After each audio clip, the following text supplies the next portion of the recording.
I consider the information in this video to be one of the most fundamental concepts that you have to understand to master landscape photography. And the interesting thing is that it has nothing to do with picking up your camera and the camera settings. It's about the weather, the time of day, and the power of revisiting.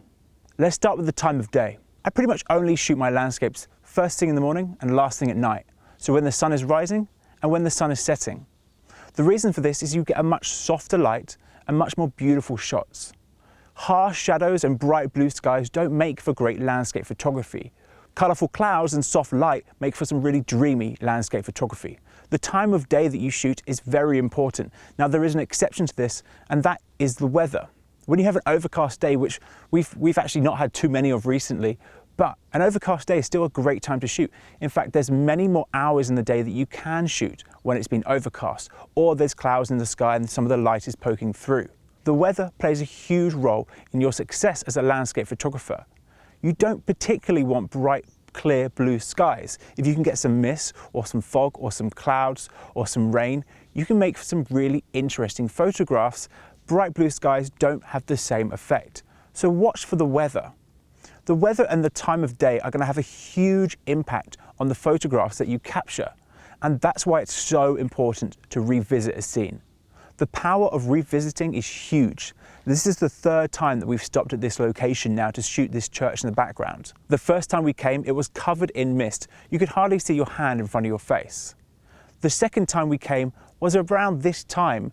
The light was a little bit too high and we'd missed the best photographs. And the third time we came, which was today, we arrived 30 minutes before sunrise and we managed to shoot for a whole hour and a half of great light as the sun is rising through the scene and the shadow and the light is changing.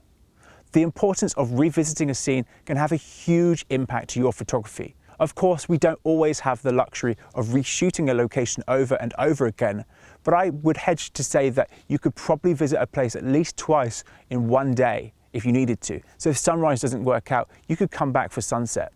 I used to shoot this burnt down pier in Brighton multiple times because I walked past it so often and I often had my camera in my hand.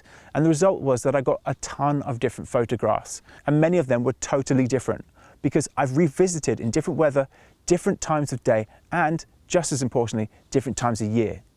The time of year has an impact too because right now we're moving into autumn. The leaves are going to change. But in about a month's time, a lot of these leaves will have disappeared from these trees and this scene is going to look totally different. And of course, there's always shooting in snow. So the weather, the time of day, the power of revisiting, and just as important, the time of year have a huge impact to your photography. In my opinion, there's no perfect time of year to shoot landscape photography and your settings are going to change every time you go. But what I will say is it's worth revisiting a scene over and over again if you know that the composition is great, the location is interesting, and you're just waiting to get that perfect shot. That's what we did here today, and I encourage you to do the same. Thanks for watching.